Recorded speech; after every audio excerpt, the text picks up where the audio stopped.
You're about to watch a video originally recorded for one of my social media platforms, and you can find out more about that on my website. And if you'd like to learn more about mental and emotional health, how to deal with past traumas and living life as a highly sensitive person, then please make sure you've subscribed and you've turned on the notifications so you know each and every time I post a video. So today's live topic of conversation, I'm going to be talking about mental health and gender. We've got somebody from Aberdeen, Scotland as well.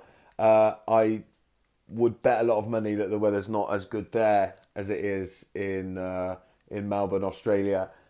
Stella, good to see you here. You are very welcome and very appreciated. So, yeah, I want to talk about mental health and gender. And the reason I want to talk about that, hang on, I'm just shutting something down on my computer. It's pouring down. I'm trying to get up to Scotland soon, by the way, as we try and plan some holidays to get away in the current situation that we live in. Anyway, so yeah, mental health and gender. Why would I talk about mental health in terms of gender? Well, I think it's really, really important because the gender stereotypes that we do. Yes, my man, how you doing? The gender stereotypes that we do and that we all of us, without even recognizing half of the time, we all have an idea of what certain genders are. And then as parents, what I believe happens, well, not just as parents, but teachers as well. So that's really important.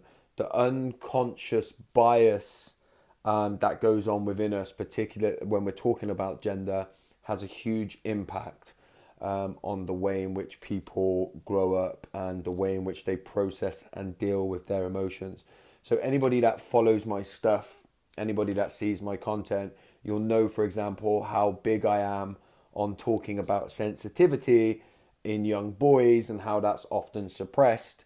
But this is something that is true for both genders, okay? So the gender stereotypes and the gender roles in which people buy into and that happen subconsciously impact the way in which people grow up, deal with and process their emotions. So like I say, sensitivity is the big one when it comes to young boys. You know, showing any kind of emotion when we're younger, we often tell people, young boys are often told to toughen up and that they need to be stronger. And we have an idea of what we think a young boy is supposed to do in order to grow to being a young man. On the flip side of that, and obviously I can't speak as much from experience because I'm not a girl. There are, but I do have 4 daughters, and I see the kind of stereotyping that goes on in there as well. Goes on with that, and I'm going to get into some of that today as well. Some of the things that I'm learning as a parent of. Now I have my eldest is about to be 14, and my youngest girl that I'm a father of is like 2 years old. Girls in that sense are often supposed to, again, a lot of this is unconscious, but girls are supposed to sort of blend into the background, right? And girls are not supposed to be assertive. Girls are not even supposed to express their own sensitivities, right? This is Western society I'm talking about particularly here. Girls and eventually women are expected at some level to kind of blend in and not be too loud, yeah, or too assertive. And my 4-year-old girl, who happens to be highly sensitive, but she's also very assertive, very strong and firm in expressing what she's thinking and feeling. So with her sensitivity, she's very expressive with it, which means she's very sure of what she's thinking and feeling and very assertive with it. And when I picked her up from school once, her teacher, it was like preschool. We send her to preschool for 2 half days a week to get kind of used to it. Called her Bossy Boots, and I saw what she was doing. Another child had come and tried to take one of the toys off of her, and Maya, my daughter, very firmly said, "No, I'm playing with that," which she clearly was. And anyway, she was called Bossy Boots for that, and I said she wasn't being bossy then, she was being assertive and looking after a toy. Now look, you could have the conversation about whether or not she wanted to whether or not she should have been sharing the toy better, right? But she wasn't being a bossy boot, she was being assertive. So the reason this is important is because when we have ideas of what makes a good man or what makes a good woman, right? Then we start to try and parent and teach our young people to be that. And I think we should be teaching our young people to be themselves rather than to be a version of what we believe is a good man or a good woman, right? And so um, if we want to keep people being authentic, and I'm not talking about being authentic as sort of like be your best self, right? I'm talking about being authentic as in being very, very in touch with your feelings and making sure that you know what you need as a result and that you're able to communicate what you need as a result.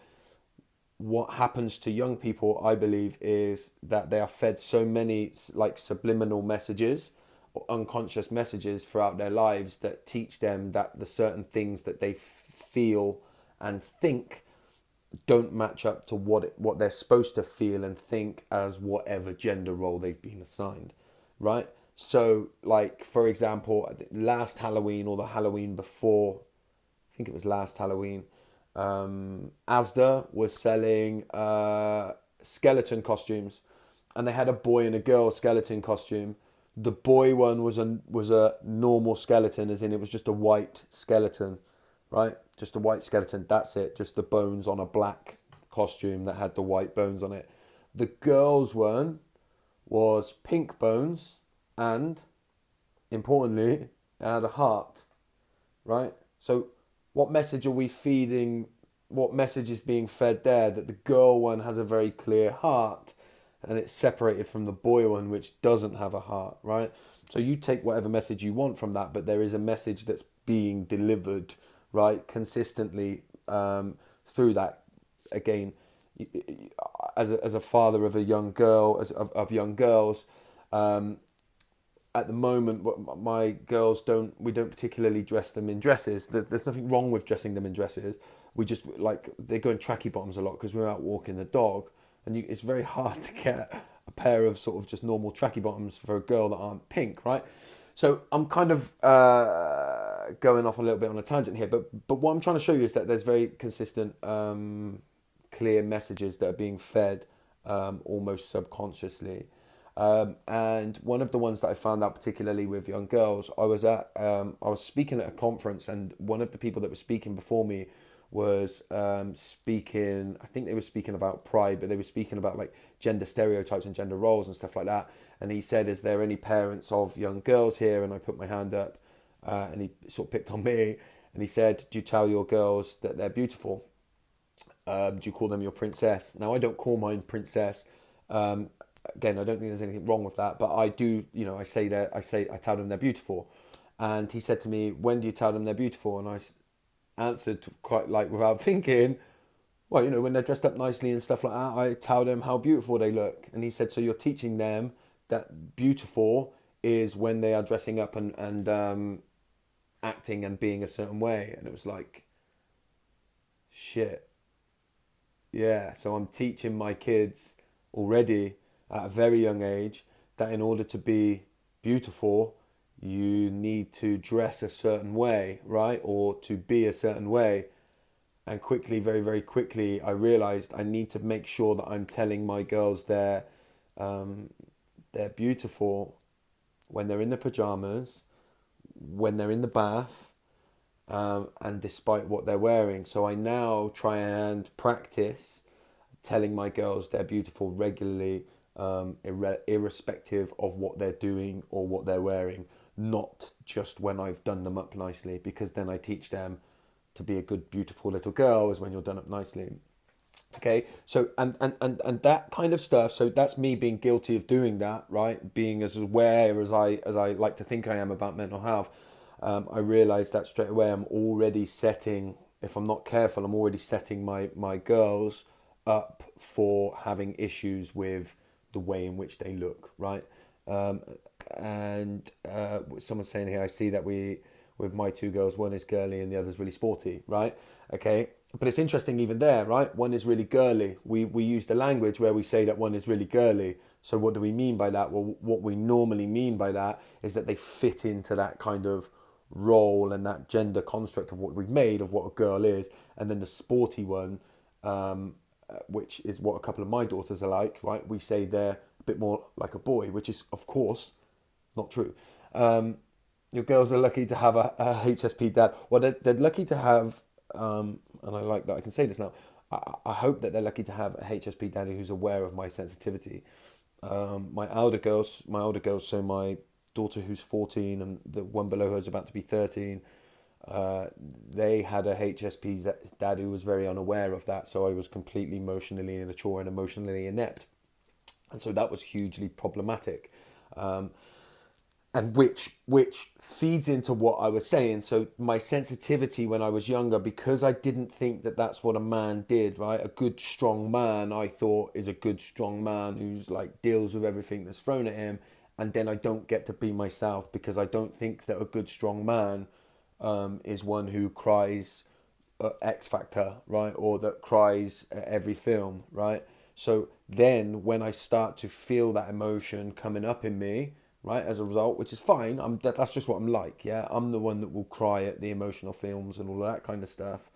Um, Once upon a time, when I did that, I would feel nothing but shame. And so, what I would do as a child, particularly, was find ways to bury that, find ways to not feel, find ways to not express my emotions. And that all goes on somewhere up here. And then the next thing you know, I'm full of all this energy and all of these emotions that I haven't processed because I've taught myself not to express them because good boys, strong men don't express emotions. And so I find myself with all of these repressed feelings and emotions that I don't want to express. On the flip side, again, and let me bring my daughter up, the one who's very, very assertive, very sure of what she's thinking and feeling, and very good at expressing, very good at communicating that, which is brilliant.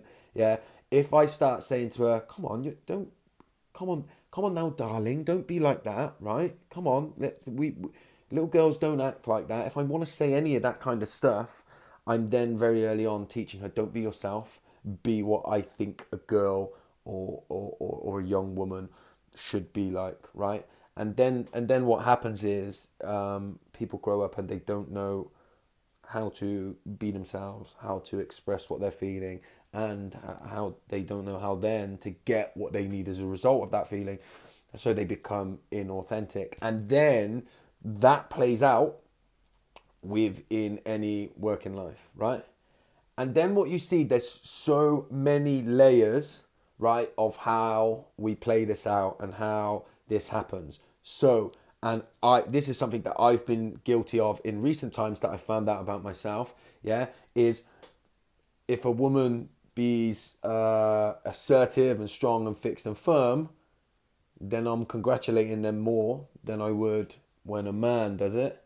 Yeah, because I'm somewhat surprised and I think, oh, well done, you're being something that you shouldn't be. So then the bias is playing out even when I'm trying to not let the bias play out, right? So when we talk about equality, what we're actually talking about is equity, right? And you may or may not have heard of that, right? So everyone needs to be treated at the same level. So, like I say, the reason why this becomes really important, and I'm going to speak a little bit more about boys here, just more because that's how I identify. So that's what I've got the kind of knowledge and experience about. I'm very much in the learning as a dad of young girls that are going to grow up into being young men. That's about me consistently challenging myself, making sure that I recognize my own biases, making sure that I'm not kind of pushing that narrative onto them as a man of what is expected of girls and eventually young women. But I particularly know that as a young boy that grew up into a young man, still now I feel like in certain social situations that I'm supposed to be a certain way, particularly as a man, right? And you will see me fall into that character when I'm like around loads of men, yeah? My accent will change, yeah, I'll become a bit like, oh, start chucking and effing and jeffing in between everything I say because I'm that chameleon, right? But because of also that conditioning that's happened to me, right? So what's then really, really important is that as that sensitive young boy that I was, emotional boy that I was, I stopped being that when I was a teenager and become something completely different. Now, if you look at any mental health conversation, they will tell you that one of the biggest causes of any mental health struggle is loneliness, right? And so what we do is we think that you need to get people around people so that we can dispel. Cheers, my bro. Take care of yourself. Yeah. Um, we think that because loneliness is the driver, yeah, definitely. Because we think that loneliness is the driver of mental health struggles, what we think is we need to get lots of people around people. Now, this is true, but if the person that feels lonely is feeling lonely as a result of not being able to express who they really are, you can get as many people around them as you want and it will not have any impact whatsoever. Because if I am acting like what I think a man is supposed to be, then you ain't meeting me. You can get many people around me, and you ain't meeting me. You're not dispelling my loneliness because I ain't connecting with you, right? I'm just being what I think I'm supposed to be. You could be surrounded by people and still feel lonely, exactly, right? And most people that will cite, not most people, I don't know the data on it, but a lot of people that will cite loneliness are not talking about the amount of people around them. They're talking about emotional loneliness. And so why does emotional loneliness arise? Emotional loneliness arises because we don't get the opportunity to fully be ourselves, and or because of the people around us cannot match our emotional capacity. Lots of children grow up with a parent that can't match their emotional capacity, and they grow up feeling lonely and like there's something wrong with them.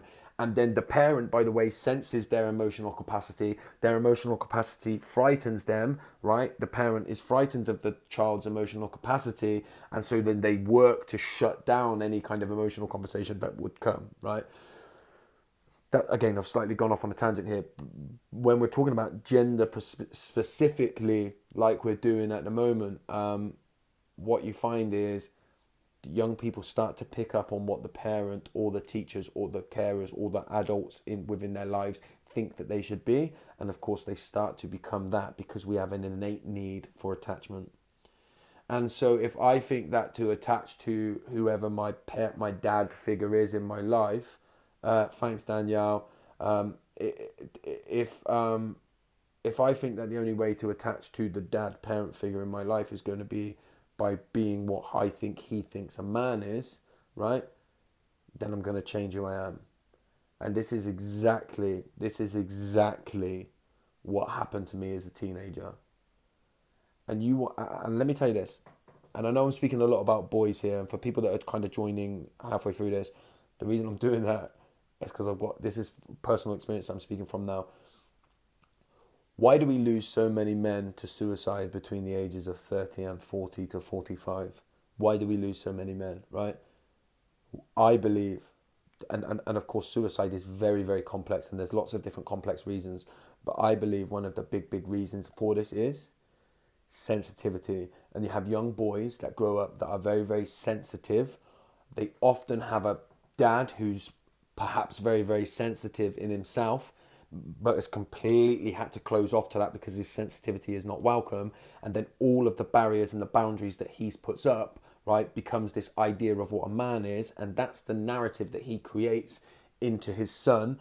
But really, what's going on is his son's sensitivity is exposing his sensitivity. He doesn't know that, and he doesn't know how to communicate that, and he doesn't know how to talk about that because of his own conditioning. And so he starts saying things to his son like, you need to toughen up. If you don't get a little bit stronger, you're going to get bullied at school. And he starts playing out all of his own fears, and he starts pushing them onto his son. So his son's sensitivity then becomes, he thinks, well, I'm not a man, and of course I need to be a man. And we do this thing where we talk about what being a man is, right? And so then this young boy starts to disconnect from himself and become this version of himself, right? And then you get lots of young sensitive boys who become tough teenagers, yeah, bang up for a fight, ain't scared of nothing, all of that kind of stuff, right? And they disconnect from themselves. They then leave school as a teenager. They go into their like young adult life, and within their young adult life, they then meet who they marry, right? They then have 2 children. They get a job. They do what they're supposed to do, and then at 30 years old, they can't keep up with it anymore. They cannot keep up with the act because they don't know what the hell is going on, right? And they start to think that there must be something wrong with me, that I'm just not a good man, right? And their whole sense of self is built around paying the bills, being the provider, going to work every day, right? And it ain't working. It ain't working because they don't know who they are. They feel completely alone. One of the biggest, most upsetting contradictions in these men that find themselves in this place when they're like 30 odd years old, the biggest, most unfortunate thing is normally the person that they've married, yeah, the person that they married knows that sensitive part of them, right? They know it because that's why they've married them. They sense it, they feel it, but the man doesn't know that. And then he starts to think, if I come clean, if I start coming out and saying I don't know who I am, if I start saying that I can't help it but want to cry all of the time, if I come out and say that, then my wife's going to leave me and my kids are going to think that I ain't no kind of dad. And I'm telling you now, we lose a lot of them men. We lose a lot of them men, and we lose them because we don't talk about sensitivity. And here's the thing: I'm a highly, highly sensitive person. I struggle with my emotions. I find the world difficult to navigate. I'm going to catch up with some of these comments in a minute. I find the world difficult to navigate. Yeah. And I know now that I'm a good man. And the reason that I believe I'm a good man is because I am trying my best. And I can look everybody in the eye and say, I'm trying my best to be who I really am and to communicate that to people. That's got nothing to do with being a man. So we should stop trying to teach. I think we should stop trying to talk about what makes a good man. We should stop trying to talk about what makes a good woman, right? We should talk about what makes a good human. And you want to know what I think makes a good human? Very, very simple thing. Somebody who is in touch with what they're feeling, knows what they need as a result of what they're feeling, and then is able to communicate that. If you're able to do those things, then you will be yourself, right? You will make good, meaningful connections and bonds in your life, less connections and bonds than the big social spectrum that some of us make. You will have a handful of people, but you will be connected to them based on who you really, really are. And so the reason this becomes vitally important is because of the men that we lose to suicide.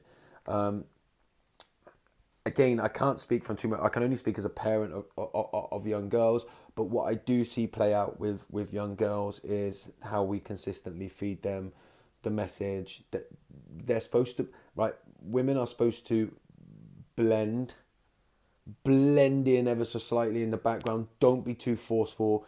Don't be too assertive. You're supposed to blend in unless we want you to come out and look pretty, right? And then you can come out and do that. And I'm really generally speaking here, of course, I'm not suggesting that everybody thinks that. I'm not suggesting that everybody's like that. But what I will suggest is that narrative, to some varying degree, and often small degrees in most people nowadays, right? Perhaps, maybe that's not true. I don't know the data. But that narrative plays out, and it plays out in subtle ways. It plays out by, like I said, the teacher calling my daughter bossy boots, and it plays out by taking a boardroom. Yeah, you go in a boardroom, you get an assertive guy in there who's like, boom, this is the way it is. You do this, you do that. Everyone comes out and they're like, man, he's like good leader, yeah, good assertive leader, right? You watch men when a woman starts going, right, you do this, you do that. This is the way that it's going to be. Men get a bit like, ooh, right? terrible impression, right? But men will get a bit like that, yeah, and they don't even know they're doing it half the time. So we have to become, I believe, much, much better at the messages that we feed to young people from that young age, when the brain's developing, when they're trying to figure out who they are, when they're trying to develop a sense of self. They should be allowed to develop a sense of self based on who they really, really are. And, this will play out with men, with young boys, and I can still be guilty of it myself, right? I have to make sure I'm doing the work to rewire myself so that I don't push it onto my son and say, come on, mate, come on, yeah, be a bit tougher, or or whatever it is, or like give them the like little jab in the shoulder or whatever it is, like, come on, mate, you're all right. All of that stuff, yeah. I'm teaching him narratives, right? Not true for me. I don't punch. I don't do that shit to other men, right? I don't. If somebody did it to me, I'd be like, "What are you doing?" Right? And yet we find ourselves playing these things out with our children. So I want to go through a couple of these comments. Professor Green did a documentary on it. Someone mentioned to me about watching some Professor Green stuff. I literally haven't seen anything that he's done. So, but I know that he works with Calm, and I think Calm's the greatest mental health charity. So, my dad passed away in November, but we had enough conversation before he passed to realise that he never knew how to communicate his sensitivity and show me his love. And so this is the big thing, right?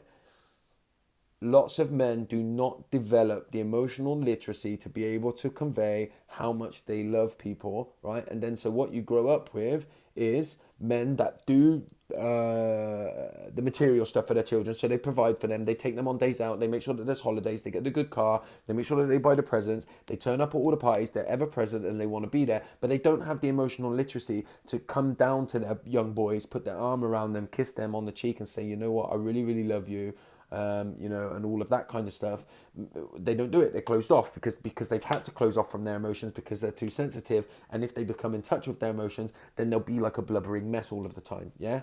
And even my language there, blubbering mess, is problematic because it makes it sound like that if I'm sort of crying and being like overly sensitive, that I'm a mess, right? And that's not true. Now, there's a conversation to be had around what I've just said there around emotional intelligence, right, which takes it sort of onto to another level and making sure that I create that safe environment. I don't want to be always kind of looking like I'm very fragile around my children, but I do want to be conveying my natural emotions to them, to let them know that actually it's acceptable to feel how I feel.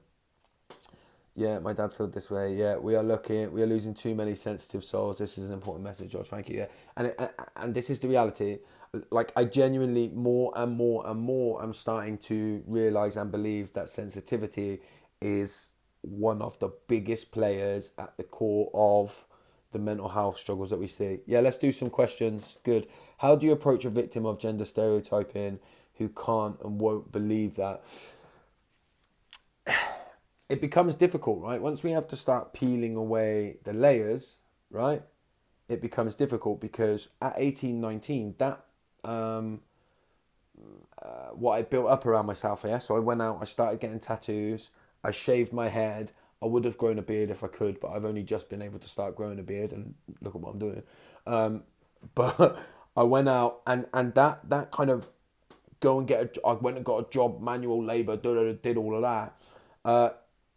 That became my protection. That was my armor. Yeah. So if you come to me and said, let's break all of that down, right? I'd have said, no chance, right? What the fuck are you talking about? The reason that I used to stigmatize mental health when I was in my late teens and my early 20s is because it made me feel uncomfortable because I was struggling and I didn't even necessarily know enough in my conscious mind that I was struggling. This is why it becomes so important. If you get those first few years right, yeah, let's say the first 9 years, but I think even more so the first 4 years. If you get those right, yeah, the rest of it's going to be much easier to do. Yet what we actually do, and the way this plays out is, let's not talk about emotions or anything difficult with young kids because they're too young. Let's keep them innocent is one of the lines that we use, right? Let's wait until they're sort of 13, 14, 15 and they've got all their defences up. They've learned all their unhealthy coping mechanisms. And then let's talk about prevention. And you ain't talking about prevention. At 12 years old, yeah, I started drinking alcohol and taking drugs, right? And I didn't do it because I fell into the wrong crowd. I did it because when I took them, it worked and it made me feel better, right? So once I started smoking cannabis at the age of 12 years old, yeah, any of your healing work that you want to do with me, I ain't doing it. Because why would I sit down and go through the messy stuff of trying to untangle all of my emotions and do that healing work when I can go and smoke a bong, which was like a water pipe that we used to smoke, down the field that evening, and it works in an instant. And it does work in an instant, right? We don't want to talk about that, but it does. So we have to get to young people, like, we should be talking more emotional literacy in the first year of infancy, so reception. So they reckon about, and I'm not a scientist on this, so people will know the answers to this better to me, but there's a lot of science behind the age of where children go from being, I'm going to use the word narcissistic, to starting to have empathy. In those initial years, in the first like 4 years, particularly before they go and start school in like reception age, yeah, children are narcissistic. Not in terms of, they're not horrible narcissistic people, but what they are is, when good things happen, they think it's because of them, and when bad things happen, they think it's because of them. Their world evolves around them, and so it bloody should do, right? So when they start getting empathetic and start picking, then they start really looking at the age of about 4 or 5 at breaking away from that full reliance on their parents, and they start really developing that core sense of self. That's where we should be doing the emotional work, right? Forget maths and science or whatever it is, right? Let's just get them then starting to talk about, how do you feel? What are you sensing? Yeah? Because let me tell you now, children are very, very in touch with their bodies. They're very, very intuitive, and they pick up on all of those feelings, and they sense it all, right? And as adults, we don't like that because it breaks down our defenses. So what we do is we teach them subconsciously not to believe what's going on in their gut. Why do we teach them that? Because we know they get it right. So when they start acting out because they can sense that we're stressed or something, rather than being like, you know what, they're sensing it, so I'm going to have to do some shit about this, we suppress it in them. Don't be so silly, there's nothing going on here, right? Everything's fine. Stop acting out like that. When actually they're right, yeah? My son starts school in September, and I'm tempted to join the school board to try and lobby for these kinds of conversations. This happens. I think you should go for it. Do it. Try and get in there. We got to be careful to not play out in children what we thought we never had. So let me try and explain what I mean by that. I can fall into the trap of parenting my children by trying to give them everything that I felt like I never had, or trying to make sure that I meet all the needs in them that didn't get met in me. Then what I'm doing is I'm just reflecting my stuff onto them. Yeah, that's all me. We need to raise children to be themselves, individuals, and know that they come with their own complex set of needs, and make sure that they need what they need in their world, right? You can send this, by the way, to your 4-year-old's teacher. This will be on my IGTV, and then it will eventually be on my YouTube as well within a week. So all of these are getting saved, and then they go on my YouTube channel, so they'll be shareable. I work in a college, and I often talk about mental health and try to break down those stereotypes. It is a battle. There are career areas that are predominantly male. They don't get the importance of this. Yeah, keep fighting the good fight. Keep trying to do the work. Most of the people that will be opposed to this kind of conversation are the people like I used to be. So I will always talk about, when we talk about stigma, I don't like terminology like, I get why we use it, and I'm not digging anyone out for using it. I completely understand why we use it, but I don't like terminology like fight stigma, break stigma, tackle stigma. Tackle stigma maybe is all right. I just don't like the confrontational ones that are like, people that create stigma are horrible, and we got to break them, we got to smash them down and all that kind of stuff. People that create stigma are the people that need the help. Nearly always. There's something to be said for education, which is important. But if you're an adult and you're getting pissed off with people talking about emotions and talking about mental health, the reason you're pissed off is because you're struggling, and you don't want to be in that position where you're being outed, so you make it look stupid. So I've got 20 minutes. Thank you. I've got 20 minutes. If we want to do any more questions, there's a few people in here, so I've got 20 minutes anyway. I know I started talking about completely different things to what I came on the live to do, but I'm getting well into these lives because I like the sound of my own voice, which is handy. So yeah, what's the key things? What can I summarize some of the stuff that I've spoken about? We should always be trying to help young people pre-10, let's say pre-9, let's say from the age of when they start school. I'm going to come to you, Stella, in a second. From the age of when they start school, I think a great thing that every infant school should do is a check-in. Is a check-in at the beginning of every class, and the teacher starts it off, and she checks in, or he checks in by saying, "Good morning, everybody. Today I am feeling slightly sad because this happened yesterday, but I also feel quite happy as well because I'm excited about the week ahead." Right? Then you get everybody in the lesson to do it. Now, what you'll find is when schools implement this, they do this for a while and then they stop doing it because they go, people were just sort of just saying whatever and going through the motions, and so it didn't work.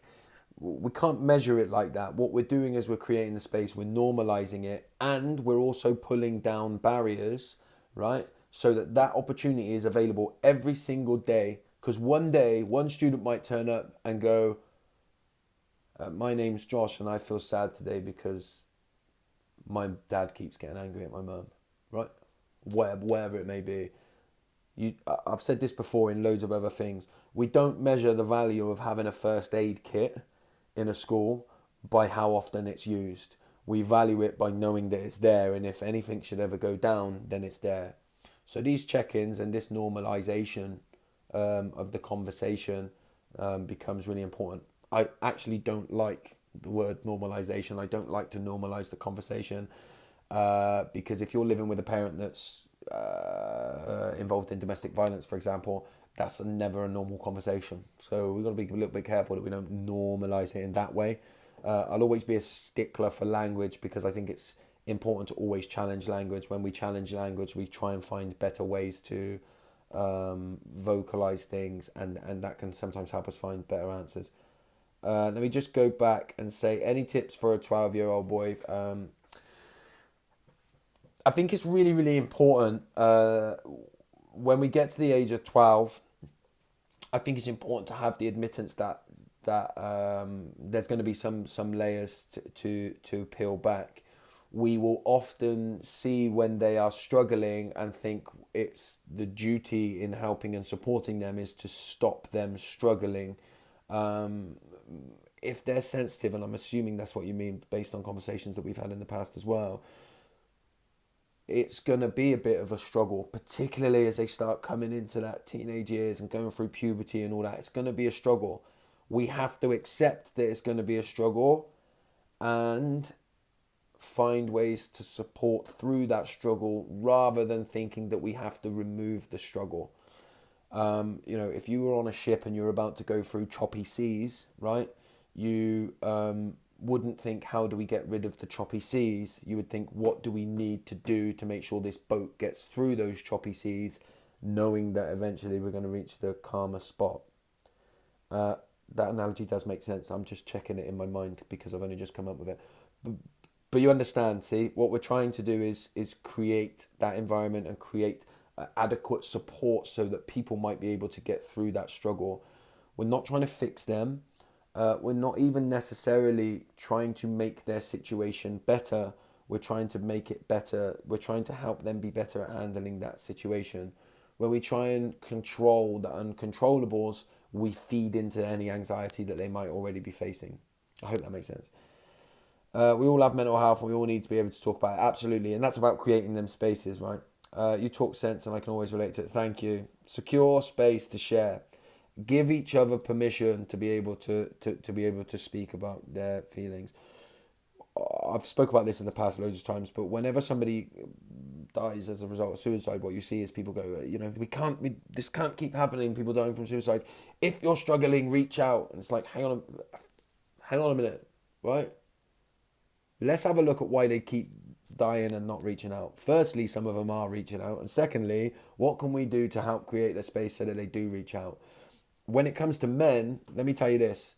If you create a space for men to talk about their emotions and how they feel, I guarantee you won't shut them up. And the reason I can guarantee you that is because I do it all the time. Yeah? And they once they think they're in a safe space to be able to do it, you will not shut them up. The problem is we don't create those spaces, right? So we have to do more to create them. Nakura have sent me a pack, and the company that makes the t-shirts is sending me a bigger size. So I'm looking forward to doing some on my social media to help promote these kinds of conferences. Legend, absolute legend. Let me know what I can do to help you on that front. Yeah, I don't know if you make video content, if you're doing lives or whatever. I know you've got an incredible following on your Instagram page as well. So great news, mate. Great to hear. Do you think toxic masculinity is a contribution to the ever increasing suicide rate of men? Yeah, I mean, absolutely. Based on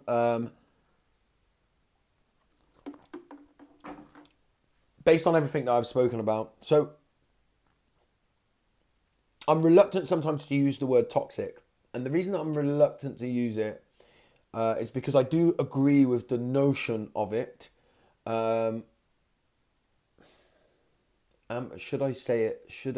Is this a case of me trying to avoid seeing it for what it really is? Um, okay, yes, I do. I think I'm going to agree. I think I'm going to stick with and agree with you and say toxic masculinity is the right term. Um, I think perhaps I'm struggling to want to use it a little bit because I know I can still be a part of it, and I don't want to call myself toxic.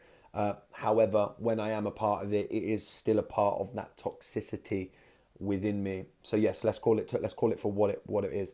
Yes, I do. And based on everything that I've said within this video, I think this idea and what is toxic masculinity. I think it's any kind of idea of what a man should be pushed onto somebody who you believe isn't being that version of what a man should be. Anytime you don't let a child be who they're really supposed to be, it's toxic. We want them to be who they are, not who we think they should be, not a good version of what we think it should be. When children that are children now that are under 4 years old, when they grow to be an adult, they ain't gonna live in the world that we live in. So we ain't got nothing in that sense. We ain't got nothing for them. And this is one of the things that I hate when I see a certain generation of a certain age of people talking about children don't even know they were born, blah, blah, blah, and all that kind of stuff. I'm about just coming up 33. I've got no idea what it's like to be a teenager in this world. Absolutely no idea. And if I want to stand up in front of young people and tell them that I have, then I'm lying. Yeah? Because I ain't got a clue. So what we need to do is work towards empowerment of young people. We should be supporting young people in the world that they're living in, safe in the knowledge that we don't know what it's like. Listen, if something like Snapchat or some of the other apps that get used were about when I was at school, I dread to think. Dread to think social media. If social media exists, I mean, it was just coming in when we left, but it was like, Facebook was just coming in. You couldn't really get it on your phone.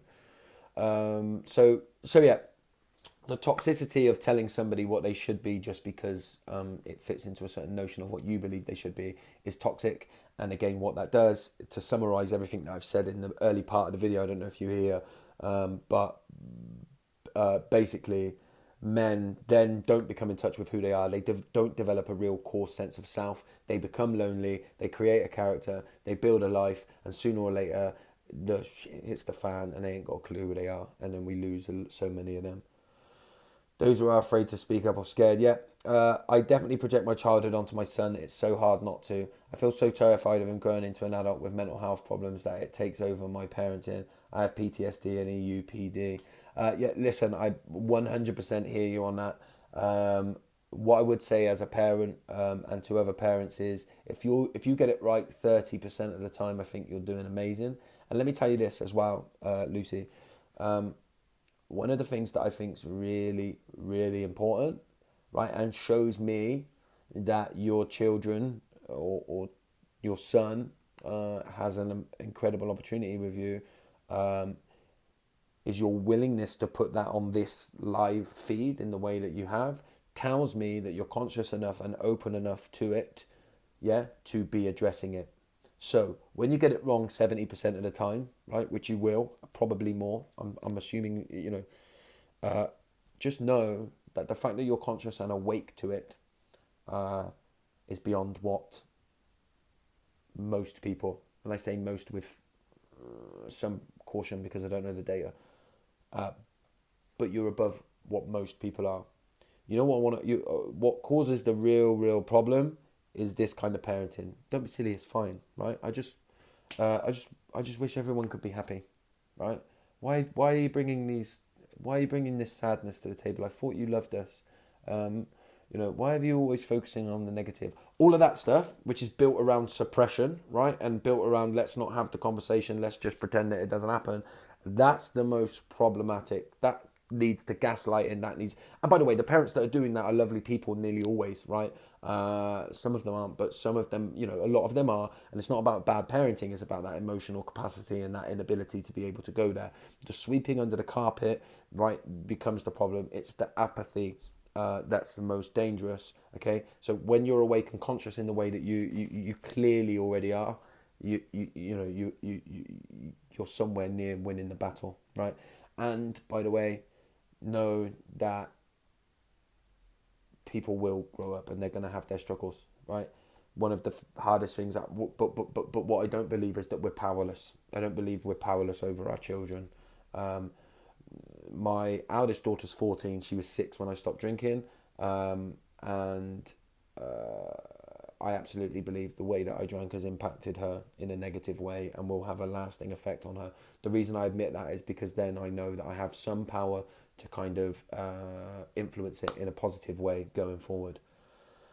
He starts school in September. He's 4. He's already in touch with his emotions. I try to encourage that as much as I can. See, you've proved me right already. Thanks, Stella. Hello everyone. Great idea about starting classes. Like you said, I create safe space in my class already. Just another way of allowing openness. You sound like you're doing some amazing stuff. Thanks. Don't cry. You're good. Okay, that looks like that. We've sort of maybe done all the questions that are available. I thought this might go on for about 20 minutes. I've talked for 50. So yeah, like as I've said, this will be eventually be on my YouTube very soon, but it will be on my Instagram TV as well, so it's shareable anywhere else. Always reach out to me if there's like certain things that you would want me to kind of explore in these things. I'm going to be doing them more and more now because I really enjoy them, particularly as I'm not getting the opportunity to go out and deliver in person like I do. I feel like this is kind of delivering to people still. So I'm going to end it, I think, unless we have any more questions from anyone. I'll give it 30 seconds while I have a sip of water.